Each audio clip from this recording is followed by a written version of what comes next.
অনেক আব্বু কমেন্টে বলেন, আপু আপনারা কি রিলেশন করে বিয়ে হয়েছেন না দেখাশোনা করে বিয়ে হয়েছেন? আপনাদের ভালোবাসা দেখে যেন আমার চোখ ভরে যায়।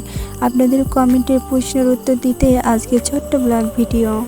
আমরা রিলেশন করেই বিয়ে করছি। আপনাদের ভাইয়া আমার নানির বাসায় গেছিলো। আপনাদের ভাইয়া আমার নানি আবার খালা হয়। তো খালার বাসায় বেড়াতে গেছিলো, তখন আবার আমি রাজশাহী থেকে আসি। আর আপনাদের ভাইয়াকে এক নজর দেখে আমার খুব ভালো লাগে, তাকে চোখে হারালাম।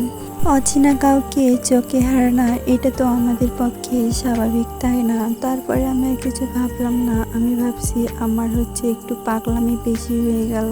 তার 3 থেকে 4 দিন পর আমি নানির বাসায় ওখানে থাকি, আর আপনাদের ভাইয়া টালকি বুলকি পারে আর ছোট্ট বাচ্চাকে দিয়ে বলে মিম আছে নাকি, আমাকে একটু জানাও তো।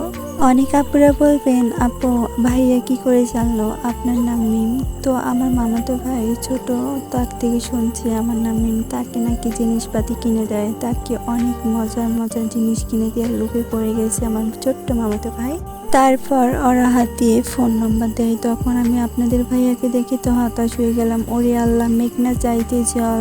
তখন মনটা আমার খুব খুশি খুশি লাগলো, কারণ আমি তখন ভাবতে লাগলাম আমি একজনের বউ হব। আমার খুব মজা লাগতেছে, প্রিয় মানুষকে আমি পাইছি, যাকে স্বপ্নে চেয়েছি তাকে পেয়েছি, যাকে প্রথম দেখেছি তারই কাছে যাব, তারই বউ হয়ে যাব, খুব ভালো লাগতেছে।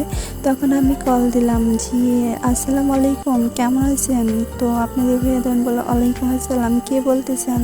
তখন আমার মনের মধ্যে খটকা খেয়ে যায়, বুকের ভিতর ধুকু ধুকু করতে লাগে। তো তারপরে আমি বললাম আমি মিম। তো বলতেছে মিমকে? আমি বলতেছি ওই আপনি খালার বাসায় ছিলেন না, তো খালা আমার নানি হয়, তো তার নাতি মিম, আমাকে দেখে নাকি ভালো লাগছে, আপনি ফোন নাম্বার দিয়েছেন। তো তারপরে আপনাদের ভাইয়া তো অনেক খুশি, জানি না এত মানুষ খুশি হইতে পারে। তো তারপর আমরা কথা বলি অনেক দিন ধরে। তারপরে পারিবারিক হিসাবে আমাদের বিয়ে হয়ে যায়।